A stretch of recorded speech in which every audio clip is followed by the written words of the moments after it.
Welcome, everyone, back to the Buyers Real Estate Podcast. We haven't been here for over 3 months, I'll say. 3 months, and I'm joined with Chris. And my name is Angelo, and welcome back. Man, we got to be more consistent with this podcast. I know we've been slacking. We have been slacking with the podcast, but we've been hustling, helping clients out, buy or sell, and also posting a lot of videos, tips. Absolutely, putting out a lot of fires with all of the fire. Oh yes, yeah. Yeah, I mean that's what we're here for. Oh, yes, definitely look up our social media. Oh yes, our social media is getting up there. But before we get to that, Chris, you've been hearing some crazy stories, right, from other agents? Oh, I hear one crazy story from my agent. Is it the one with the ghost or whatever? Yes. So I'm gonna start from the top to the bottom. Mm-hmm. So, but from the bottom to the top. So it was a regular transaction. They seen the house, right? One thing was odd was that this house was bought 5 months ago, and I was reselling. So they was like, oh, maybe they have to relocate or whatever. They liked the house. Everything went well in the transaction. There was no hiccup, right? So once they bought the house, right? Now they were living. So they're moving in, right? And then once they were staying there for, a few days, they were hearing a lot of things in the house. No. And they thought maybe they were someone trying to break in, or maybe, animal scratching up the wall or something outside. So they really didn't keep in mind. But after there was days going on, they were a little paranoid from what the agent said. And then from there, all they were hearing is slamming doors, things was falling. Oh my God. There was a lot of things that they were like, who is this? Who's inside my house? So they added cameras in all the rooms. And then once that happened again, the slamming doors, the things dropping on the floor. From there, they didn't see anybody in the freaking cameras at all. Yo, that is crazy. Imagine you're living in a place and all of that's happening to you. How would you feel? Honestly, I would not live in that house. I would not live in that house. And that's why it was sold so rapidly, right? In 5 months. Yes. I don't know what the previous owner did. I don't know what they done to attract these ghosts. Do you believe in ghosts? I do believe in ghosts. I think when I was younger, I probably believed in ghosts. Maybe I do in the inside, right? But I'm more of like, if I can't see it, it's not there. It's not their type of thing. Okay. But yeah, that story from that agent, that was crazy. I mean, I would be like just like you. I would, as soon as I hear things and see that things are being misplaced and there's no rational reason for it, I would just be like, I don't want to live here anymore. Oh yes, they already moved out. They already moved out. They're selling the house right now. Oh my God. I mean, it happens, right? Sometimes it could be a bunch of different factors. It could be that. It could be something else. But my goodness, I'm still skeptical on all of that happening. But I mean, oh yes, if I heard something like that nighttime, I'm never coming back again, and that's a fact. Next thing you see, they're gonna scratch you or throw you things. Yeah, no, that doesn't sound pleasant at all. I mean, that's crazy to be witness to all of that. That would just be so horrifying, like so scary. I wouldn't be able to at all. Will you buy that house if it was a good deal? I'll flip it. You flip it and then sell. You want to disclose it to new buyers? Are you supposed to disclose things like that? Oh yes, you have to. In this case, the previous seller did not disclose it, and then the buyer bought it, without knowing. But I don't know if that's true. I'm 100%. They have to disclose that.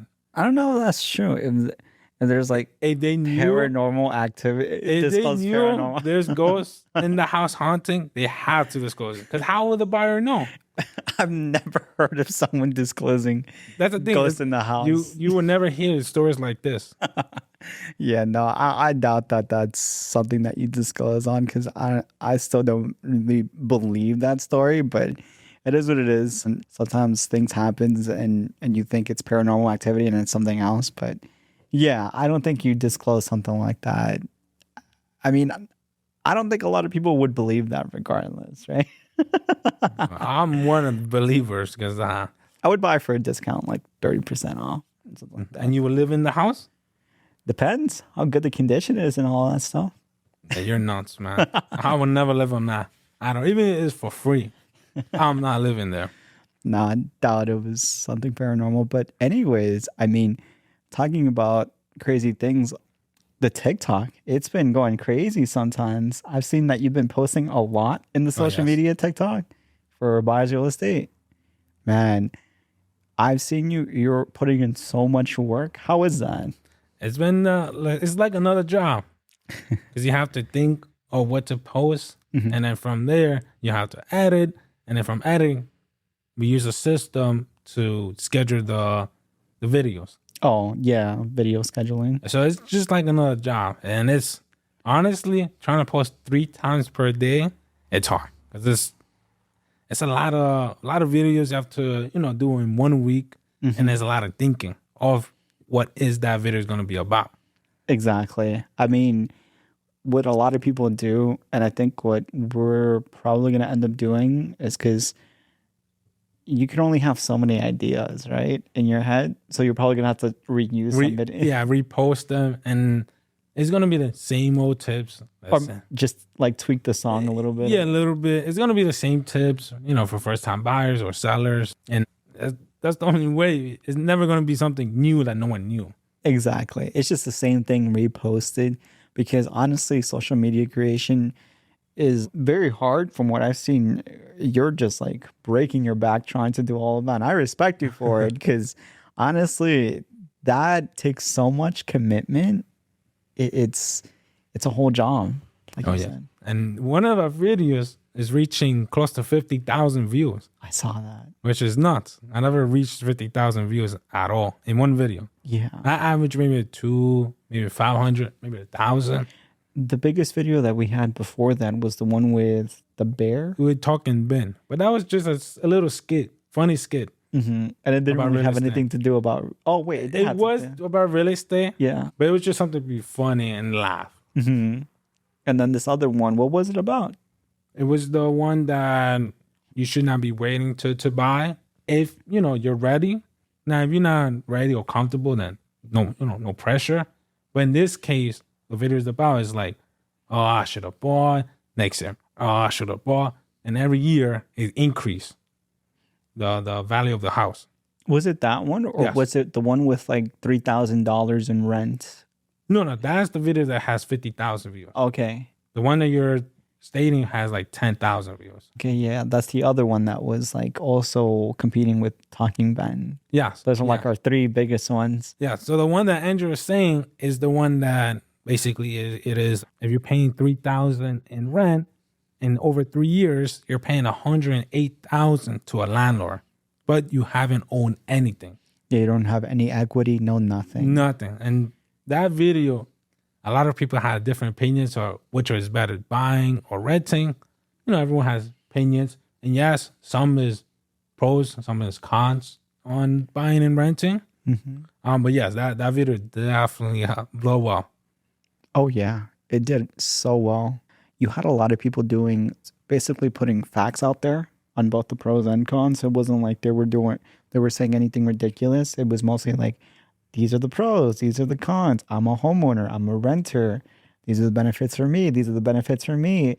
It wasn't like people just bashing each other. It was just like people stating like their opinions. Yeah, their opinions. And we had a bunch of homeowners in there saying like, hey, I paid off my home. I'm only paying property tax. That's pretty much it. And then utilities, no increase in my, rent or nothing. Yes. And then some people is like, yeah, but now I don't have to worry about anything like roofs or repairs like a sink, plumbing, electric. That's right, maintenance.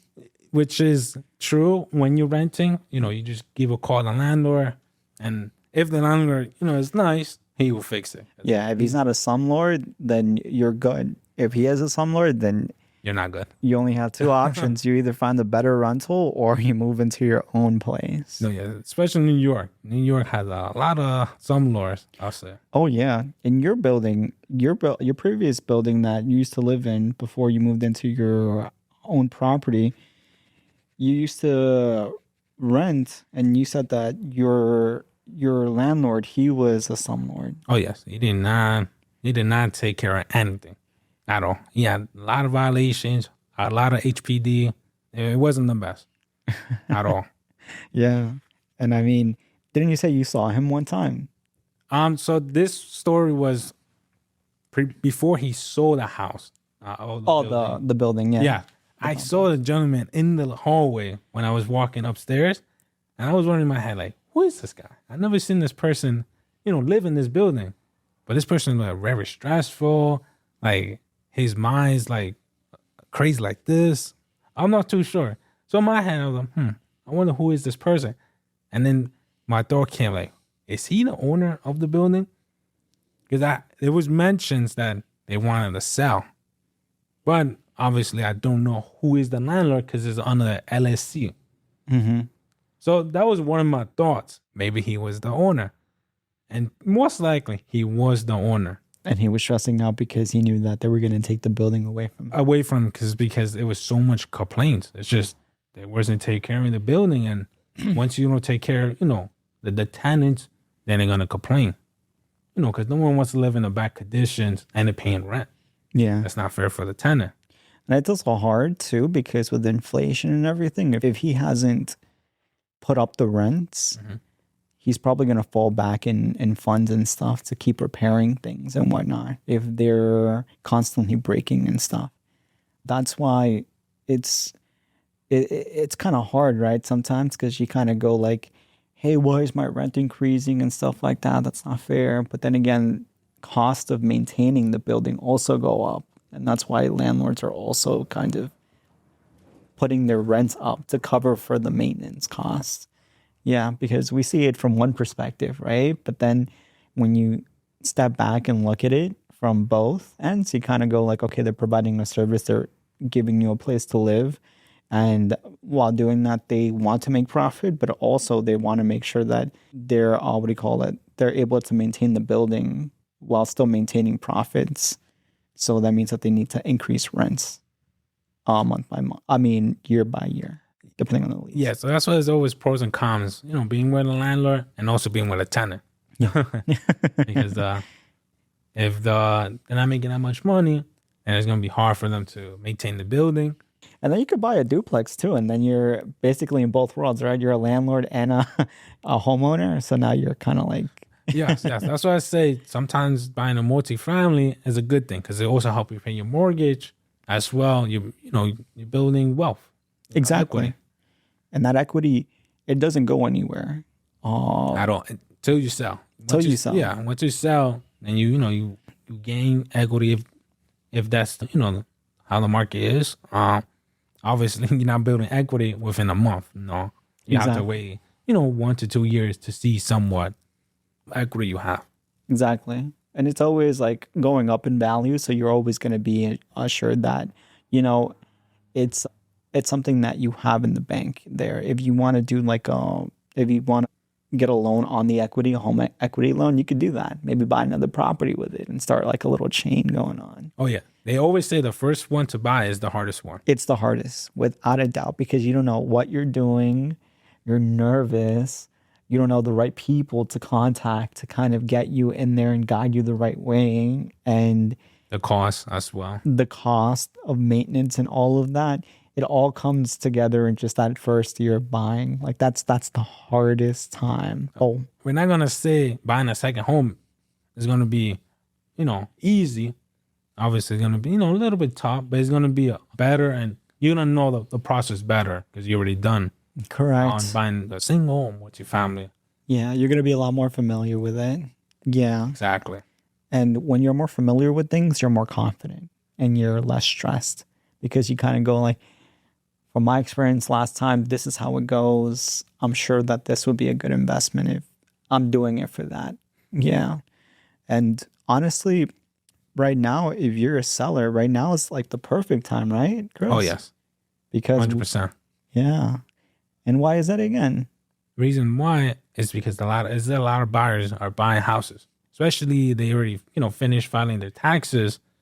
They want to start buying because once you start buying around this time, around April, May, in 3 months, you already got the house. And you're going to start, the school year new for the kids. So this is the reason why there's a lot of people buying, as well as the weather.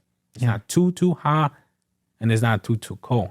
Yeah. It's like between, and no one's in vacation right now as much than the summer. Oh, yeah. The summer gets crazy. But right now in spring, it's nice enough. Like you said, the weather is good enough where it's not too hot, too cold, because you don't want to move in those conditions when it's too hot or too cold because it gets uncomfortable. The other best month is the fall. Yeah. As well, yes, because it's not too hot, too cold, and people want to start the new year in a new home. Yeah, those two months are probably the best for sellers as well because, well, for sellers, for buyers, I would say it's winter because, yeah, it's a little bit more, less competition out there. But if you're a seller, you really want to sell spring or fall. Like you said, those are the two seasons. To sell a house, and there's a lot of people looking for houses. Yeah, there's so many buyers out there in those 2 seasons that it's like the perfect time for them to go and search for the homes that they want.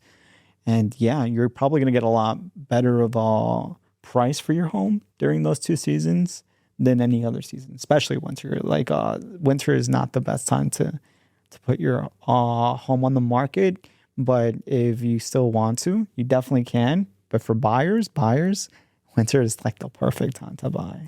Yes. Less competition. And like Andrew said, you always have to, put the price right. Because if you put it above market value in spring, you're not going to see any results. Yeah. If you put it slightly below, you're going to see a lot of competition over axing, maybe waiving appraisal, waiving inspections. And, oh, yes. I'm glad you said that because whenever you're putting it just right below market value, you always get like bidding wars and stuff. Oh, yes. If the property is nice, presented nice as well, you're going to get a lot of attention. The highest that I've seen on the MLS sold, I think, was over 200,000. 200,000. Over axing. Yeah. I mean, I had an appointment with my doctor the other day and they went over $150,000 bidding on a house in New Jersey because that's just how it goes sometimes. Yeah. It was incredible. It's an incredibly nice house. She showed me the home, and I mean, sometimes you got to be like that. You got to 150,000 over, yeah, like around 150,000 over asking. Did they waive any appraisal or inspection? I don't think they waived the appraisal and inspection. They still want to do that for their due diligence, but they did go incredibly over the. Okay, that's good. So that's the good thing when you're not waiving appraisal because you want to pay what's the house worth. Right. So if you submit it over asking 100,000 and the appraiser say, nope, this is only worth 50,000 over asking, right? Then you're only going to pay what the appraiser said. If you waive that, then you will have to pay the difference of basically how much it says worth. So, for example, say you submitted 750 and the house was worth 650, you would pay 100,000 in just the difference. Mm-hmm. Now, most cases, no one has that, that type of money in the bank, and no one wants to pay something that's not worth. Yeah. So. And if you're not protected by that clause, by that contingency, then there's no real way you can back out.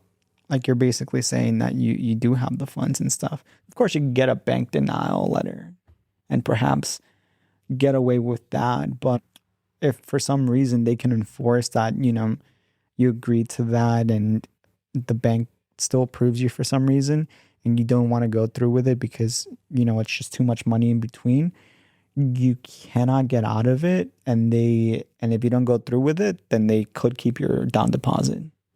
Oh, yeah. Yeah. That's true. Absolutely.